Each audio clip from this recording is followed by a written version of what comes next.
Welcome to the Keiser Report. I'm Max Keiser. George Osborne has extended the Help to Buy scheme to 2020. Danny says house prices will only rise from here to eternity. Indeed, the taxpayer stands behind the beloved British thumb-sucking teddy bear sleeping property speculator. There'll be no losing bets in the housing casino at all, Stacy Herbert. What is this teddy bear thumb-sucking thing about? Well, 34% of adults in the UK sleep with a teddy bear, apparently. What? 34% of UK adults sleep with a well, they also sleep with the Queen. The Queen looks over them. She's everyone's teddy bear. I'm glad you clarified that. Well, we're going to talk about the housing market across the world because it's in the news again. And the first one is from the United States, why prosecutors whiffed on subprime crime. This is from Barry Ritholtz. And he asked, why did the government fail to go after so many perpetrators of mass fraud? And apparently, a Justice Department Inspector General report released this week raises that exact question. It found that DOJ did not uniformly ensure that mortgage fraud was prioritized at a level commensurate with its public statements, and that the Federal Bureau of Investigation, quote, ranked mortgage fraud as the lowest ranked criminal threat in its lowest crime category. Yeah, well, I mean, it's great. If you are the bankers and you get to write the laws, then you deprioritize the law breaking that you are, in fact, committing. So mortgage fraud, it's a fraud. It should be prosecuted as fraud. But if you're the guy writing the mortgages, then you can co-opt the government to simply decriminalize or de-emphasize that particular fraud. And then when you commit that fraud, you pay a small civil fine. It's called banks and brokers have co-opted government, which is kind of, I guess, like fascism. Fascismo. Fascismo in America. Fascism, American style. That'd be a good TV show. I know Chris Whalen is up in the second half, and we were speaking to him at dinner last night about the fact that there's so much easy fraud to prove. It's not just the complicated stuff like the collateralized debt obligations and, you know, trying to convince a jury that they understand what this thing is. The robo-signing, the mass fabrication of documents, the perjury, saying that these documents existed and were true. Those are simple crimes to prove, and yet they haven't been prosecuted. No young, eager prosecutor has even tried any of these cases. So Barry Ritholtz asks, why has this happened? Well, one of the reasons why he says is that the endowment effect and sunk costs fallacy. So they've already invested so much, the government, in TARP and ZERP and all of this stuff. So they own this issue now. Another one is the wrong players in key roles like Larry Summers and Timmy Geithner, the very people who caused the crime wave were put in charge of cleaning it up. And then finally, this is the one that I think you have always talked about, and that's economic threat. As observed last year, the greatest triumph of the banking industry wasn't ATMs or even depositing a check via the camera of your mobile phone. It was convincing Treasury and Justice Department officials that prosecuting bankers for their crimes would destabilize the global economy. Yeah, and I like this endowment threat idea that we have so much invested in fraud, it would be foolish to turn back now and try to prosecute fraud. And of course, every time they do try to prosecute fraud, the bankers and the brokers whip out their threat to crash the economy and to crash the markets. And they've done that a few times to get their way. And the politicians, of course, are invested in these same stocks and bonds and options, and they're not going to argue against their own interest, having been vested themselves in the fraud. So you won't see any progress in correcting the fraud, but you will see the consequences of the fraud, which is enormous wealth and income gaps, an entitled elite that feels they have the right to commit all kinds of additional crimes. Because once you allow them to commit fraud with impunity, they simply extend that to other areas of everyone's lives. Exactly, and now this is why I bring this up, this new Inspector General's report, that nothing has been done by the FBI or the Department of Justice regarding all those past subprime crimes. And the statute of limitations in the U.S. is almost up on most of those crimes anyway, but because there's a new round coming. Blackstone's home buying binge ends as prices surge mortgages. So Blackstone Group is slowing its purchases of houses to rent amid soaring prices after a buying binge made it the biggest U.S. single-family home landlord. So they've declined by 70% in the past year. That at the peak, they were buying $100 million worth of properties per week, and they spent $8 billion since April 2012 to buy 43,000 homes. Well, let's see if we get the whole history of this. Remember, it was Blackstone and Goldman Sachs that were involved in the subprime crisis. They fraudulently made loans. They fraudulently sold repackaged loans to their own customers. They fraudulently made bets against their own customers after fraudulently selling them the fraudulently packaged mortgages that was condoned by the fraudulent regulators in the U.S. The subsequent subprime crisis forced millions out into the street during the foreclosure crisis, which was, by the way, aided by fraudulently overlooking foreclosure laws. This, in turn, created a housing bust where the folks like Goldman and Blackstone moved in to buy these properties for pennies on the dollar. Now, flash forward 5 years, and they have stopped buying these properties because the easy money is no longer on the table. They're tired of being slumlords, so they're going to walk away from these properties as any slumlord would do, and the housing crisis will once again resume, and a lot of people will once again be thrown out of their homes, and once again the economy will be undermined by the fraud perpetrated by the same actors who are never told to stop committing the fraud, and there's no deterrent to committing the fraud, and they pay a small civil fine, which is nowhere near the profit that they make committing the fraud. They were all betting on appreciation in the price of the properties because you're not making any money. Blackstone's not making any money on actually renting them out. Because let me jump in there for a second, because you're saying they're all betting on the appreciation of the prices that they themselves are engineering by all the free money they get from the central bank who is involved in this fraud. So you have a circle of fraud, 360 degrees of fraud, a daisy chain of fraud. You have Barack Obama, Eric Holder, Lloyd Blankfein, Jamie Dimon connected in the circle and daisy chain of fraud. You don't know, put tab A into slot B, into tab A into slot B. It looks like Caligula on a bad day. It looks like the worst porno movie you've ever seen, where financial fraud is being stuck into every frickin' orifice you could possibly imagine, and they're spewing quantitative easing. It's like KY jelly to keep this orgy of fraud going until such time as somebody like Goldman Sachs says, oh, wait a minute, guess what? We just discovered we have herpes. And then the whole daisy chain breaks apart. Or Jamie Dimon says, oh my goodness, I've got craps. Then this whole daisy chain of fraud breaks apart, and you have a crash. And then the quantitative easing continues, and the whole thing starts up again.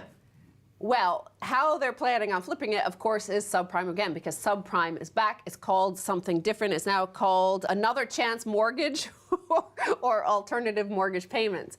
And the two biggest players now are Wells Fargo, and Citadel is the biggest. Remember, it used to be Countrywide in the last subprime crime wave. They no longer exist. They've been sold to Bank of America. But this headline is Wells Fargo edges back into subprime as U.S. mortgage market thaws. See, the mortgage market is thawing just as Blackstone is trying to get rid of all these properties that they bought and drove the prices up. Still, Wells Fargo isn't opening up the spigots. The bank is looking to lend to borrowers with weaker credit, but only if those mortgages can be guaranteed by the FHA, Kodal said. Because the loans are backed by the government, Wells Fargo can then package them into bonds and sell them to investors. Right, so they want to restart the chain of events once again. They want the government backing of their fraud, which is, you could call it fascism, or you could just call it Wall Street circa 2014, where they get the government to backstop their fraud, and they don't want to take any risk. This is the key that one must understand, is that Blackstone or any of these banks, their money is procured risklessly. They do not, that's what, Tom Perkins, the guy over there at the venture capital firm in San Francisco, who recently equated the plight of the elite to the Holocaust victims. Okay? Tom Perkins is a guy who's made $1 billion or $500 million without taking any risk. That's the key. He's not a capitalist. He is Stalin on steroids, Tom Perkins. In other words, he just rapes and pillages and steals and grabs, and then he says, oh my God, I'm the victim. I'm the victim. I stole all your money, and I'm the victim. Oh la la, ooh la la. Tom Perkins is the worst excuse for humanity that's ever crawled out from under a rock. So the loans from Wells Fargo will be to people with credit scores as low as 600, which is the former subprime, to 640. But Citadel Servicing Corporation, the country's biggest subprime lender, plans to package the loans it has made into bonds and sell them to investors. Citadel has lent money to people with credit scores as low as 490, although they have to pay interest rates above 10%, far above the roughly 4.3% that prime borrowers pay now. 10% these people are paying on the mortgage. They might as well take it out on a credit card. They'll give a mortgage to a petri dish with some slime mold on it and say that that's enough for us of a credit score to give you $500 million in mortgages. We don't care because, of course, the government's backstopping all of this. And when the government of the United States can't find enough suckers, hey, let's invade Afghanistan. Let's invade Iraq. Let's engage Libya. Let's overthrow Ukraine. Let's do everything. Let's just go steal somebody else's money because we stole all the money in our own country. But at least, you know, in America, when this next subprime crisis collapses and goes crazy, people can walk away from their mortgage. Now, I want to look at a final headline here about Canada. Don't worry about skyrocketing Canadian household debt because Canadians pay their mortgage. First of all, let's look at this chart, and this is household debt to disposable income. The pink line is Canada, the purple line is U.S. As you see, Canada is at 164% of disposable income to debt, compared to the U.S. pre-crash, which is 130%. But these people here at QZ.com say, don't worry, because you know why? Canadians pay their mortgages. You can see from this chart, the blue line is the U.S., and that is the mortgage arrears by 90 days or more, and the pink is Canada. As you see, Canadians pay their mortgages. Why? They are recourse. They cannot escape their debts. Well, this is always the story at the top of these real estate bubbles, whether it's Iceland, America, Canada. There's a feeling that, oh no, this could never happen because look at this chart that confirms our bias. And we'll keep confirming our bias with more charts until it blows up. Yeah. And then we're going to say, well, this was a once in a millennium situation that nobody possibly could imagine could ever have happened. But look, it crashed and now we need a huge bailout. We don't have any money, so let's join up with America and Mexico and go rape Chile. You know, that's basically the policy directive you have in these countries now. They speculate wildly, they go bust, and then they steal, you know, from other countries. It's basically Victorian era colonization via the global banking system, except instead of having big, nice breasts like Queen Victoria, you've got David Cameron in his moobs swinging around there without George Osborne in the House of Commons. You ever watch these guys? They look like follow the bouncing moob. It's worse than Tony Blair. But here, that's a good reason to short the Canadian market because these people are like slaves to their mortgages. These are genuine indentured servants to their mortgages. And this article is celebrating it as somehow sort of good news. Don't worry about the Canadian market. It can't collapse, even though mathematically it has to, because you can't have 164% of disposable income to debt and keep on going. Well, I think Canada is a good example of what happens when you try to smoke maple syrup. Mm-hmm. All right, we got to go now, but thanks so much. Thanks. Stay tuned for the second half. A whole lot maple syrup smoking.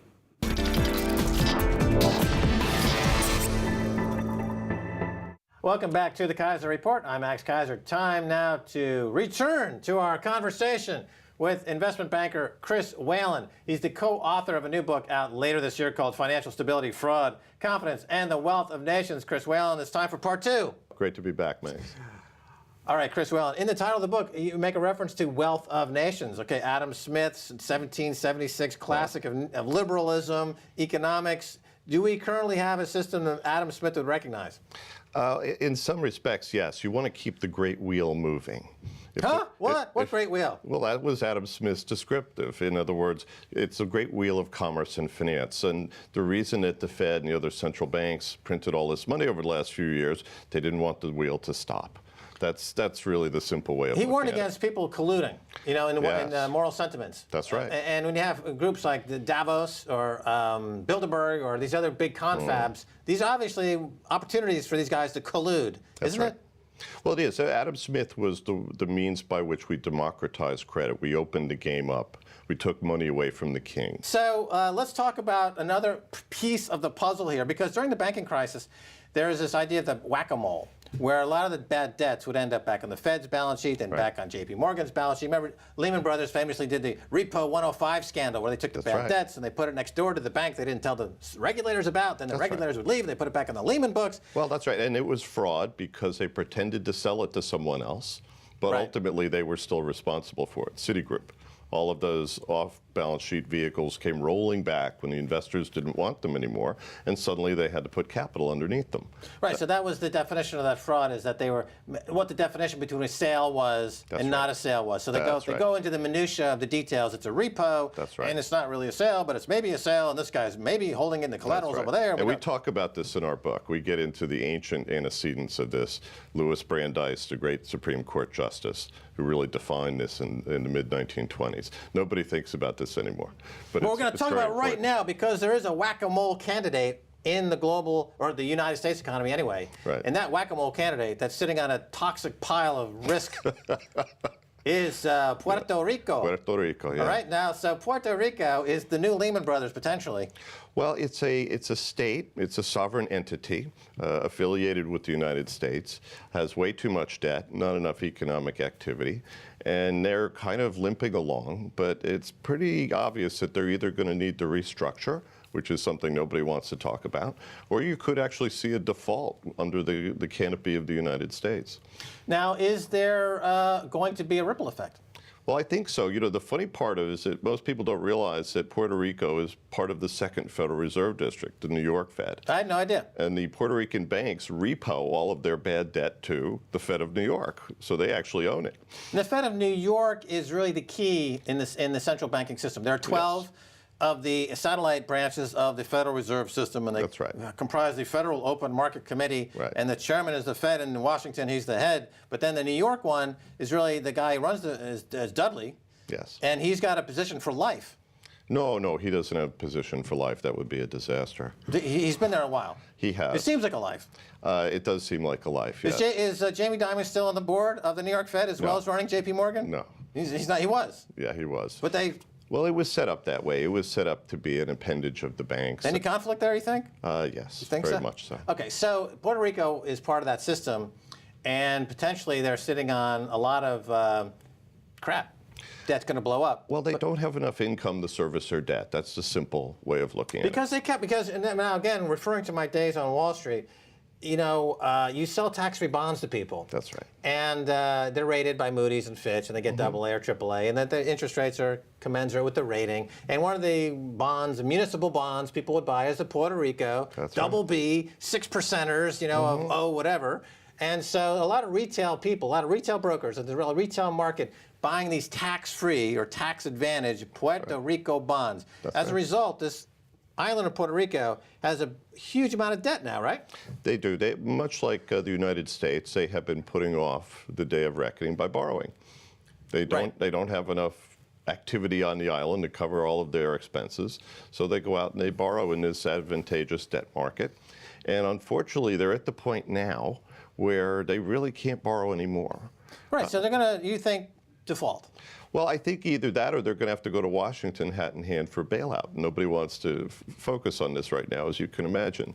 Okay, just to remind viewers, your specialty is really on due diligence, credit analysis, and digging through the footnotes and the balance sheets and really doing a forensic look, because you're a deal maker, an investment banker, so you've got to look through stacks and stacks of paper to try to cut deals. So that's, you know, your livelihood depends on being able to sort through this stuff. So you've looked at the numbers.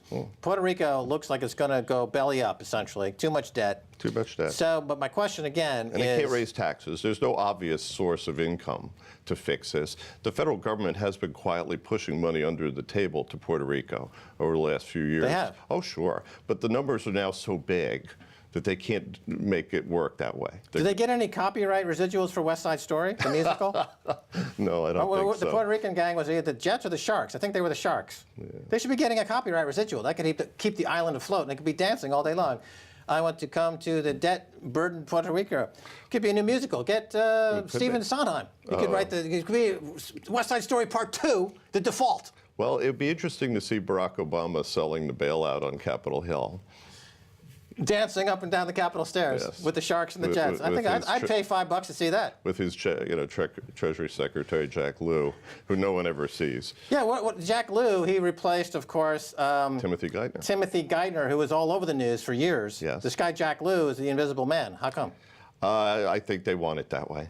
He's a budget expert. He doesn't really have much background in finance. A lot of people like that job because they get to have their name on the dollar bill. Yes. Robert Rubin, I remember he was at a Knicks game a while ago, and he was signing dollar bills and the court side of the Knicks game, like, Yeah. hi, I'm Robert Rubin, here's my name on the dollar bill. Yeah. So then you have Timothy Geithner, who I know grew up in the same town I did, Larchmont, Yes. New York. That's right. Right, so we were probably we're evil twins separated at birth. We're probably both playing at Flint Park at one stage of the game. Well, more than likely. And he's a part of the Larchmont Yacht Club, which Yes. I'm not. I'm the Larchmont Yacht Club. I was at the another yacht club. Mm-hmm. So now it's Jack Lew. How much of an ego boost is that job? I just want to have that job to get my name on the dollar bill. Well, I don't know. I've never been there. You'll have Like to find Jamie out Dimon, for yourself. example. Right. Is he going to end up there? Because he's an egomaniac. Well, I'm not so sure about that. I actually like Jamie. I think he's a great operator. But look, But you could say the same thing about Al Capone. Al Capone was a great operator. Well, And he evaded lots of laws and then eventually had to pay the piper. he did pay the piper, yes. Yeah. So this is the thing about Wall Street guys, is that your book says fraud. Right. Fraud's bad. Yes. Jamie Dimon's caught committing fraud over and over and over again. So how is he a likable guy? If he's contributing to the massive social inequity that you see in the United States, how is he a good guy? Well, it's with all of the big banks. If we're not going to enforce the rules across the board without any, favoritism, then why would you get mad at the bankers, Max? It starts in Washington. We have to enforce the rules. But if they pay their way to get into Washington and they own the legal system, Well, that was clearly the case during the crisis. I mean, you had Bob Rubin telling Timothy Geithner what to do at the Fed of New York, and then you had Timothy Geithner telling Hank Paulson what to do during 2008. We go through this in our book. Paulson almost destroyed the world. Thank God for Ben Bernanke, because if you go through 2008, you look at each suggestion by Hank Paulson, super sieves, remember that? Bailout Citigroup? Yes. Disaster. The market almost tanked. So Hank Paulson is kind of the bad guy in this equation in a lot of ways. People point to him as being kind of the weak link. Well, there are two tracks at Goldman. You have bankers who do deals, and you have politicians, relationship managers, if you will. Paulson is clearly in the latter category, not a deal guy. Right. And when he was at Treasury, I don't think he understood half of the proposals that he made. And yet he goes around today giving speeches like he saved the world. Again, thank God for Ben Bernanke, because were it not for the folks at the Fed and the steps they took to counteract the ideas that came out of Paulson's mouth, we would all be in a very bad place right now. So Paulson's just a schmooze guy. Essentially a relationship Schmooze, guy. a relationship guy. There are two kinds of bankers, and he's in that second So category. he's a schmoozer. That's it. He doesn't know deals from his elbow. I don't think so. If he had understood what he was suggesting, well, classic example, the TARP legislation, they were going to buy bad assets. Nobody at the Treasury realized that you can't do that. It's illegal. And right up till the last moment, they kept saying, oh, we're going to buy the bad assets from the bank. It was only when the people from the federal government showed up, the lawyers, and said, no, you can't do that they switched gears early October, and they came out and said, we're going to put capital in the banks. Paulson didn't understand what he was suggesting, and neither did anybody in the Treasury. I noticed that on Wall Street, when bankers break the laws, they claim that their financial engineering prowess has moved the art forward, and laws need to change to keep up with their genius. No, that's bad. I mean, over-the-counter But you derivatives. notice what I'm talking about, right? You know what Yes, I'm talking about. Yes. Over-the-counter derivatives are an example of how we've gone a bridge too far. I mean, well, if you're selling something you don't own, isn't that a fraud? It is. Well, and you can't borrow it either, by the way. You can't deliver it. naked short selling is That's right. you're selling something you don't own. That's right. Now, we saw that in the silver market. That's right. From who? Who's the number one culprit in that? Well, in the it old starts with a days- J, there's a middle name P, and there's an N name Morgan. Right. Well, I'm thinking of the Hunt brothers. Yeah, well, going back to the 70s. But we Right. just saw J.P. Morgan naked short selling massive ounces of silver. But again- Were you aware of that? You confirm sure. that? Well, I wasn't following that specifically. I was more focused on electricity and the other commodities they were playing in. Our friend Josh Rosner has done a lot of work on that. But it's really, you go back to the Fed. The Fed has allowed the banks to do over-the-counter derivatives that let them sell anything. Anything you can conceive of. Yeah. You can go out and sell short, and you don't have to borrow it and deliver it. It's just a naked position. And yet the Fed thinks that it's okay for large banks to do that kind of business. All right, Chris Whalen, we've got about 30 seconds. Okay, here's a simple question. Looking at all this big picture, isn't it true that one thing that can be done today to wean out most of the bad actors and excesses is to simply raise interest rates? Well, I think they should. Yeah, rates need to go up. Because the reason why there's so much fraud is that the cost of it is so cheap. Because the cost of borrowing money to finance fraud is near zero. You mean the carry trade, the Japan all the frauds, trade? all the derivative frauds, all these various carry trade frauds, all the credit default swap trades. If you can go out in the market and borrow money at near zero and put on a trade that's going to reap you 2 or 3 even basis points, but you've only got borrowed at zero, Right. and if you make a mistake, the government bails you out. That's right. Why not just raise rates or raise margin rates? It's in their purview in the central bank to raise margin rates. Well, you certainly need to normalize them again so they reflect reality. We kept rates low to save the world from being decapitalized. For 5 years? Yeah. Yeah, we've gone too far. But All I've right, said that. we got to go. The name of the book Thank is... you, Max. We're not yet. I haven't said goodbye yet. The name of the book is Financial Stability, Fraud, Confidence Games, and Wealth of Nations. Chris Whalen, Wall Street Titan, is the author. He's the co-author of the book. You should go check it out when it comes out on Amazon soon. Thanks so much for being on the Keiser Report. Thank you, Fred. All right, that's going to do it for this edition of the Keiser Report with me, Max Keiser and Stacy Herbert. I'd like to thank our guest, Chris Whalen, co-author of new book, Financial Stability, Fraud, Confidence, and the Wealth of Nations. If you'd like to get in touch, tweet us at Keiser Report. Until next time, bye, y'all.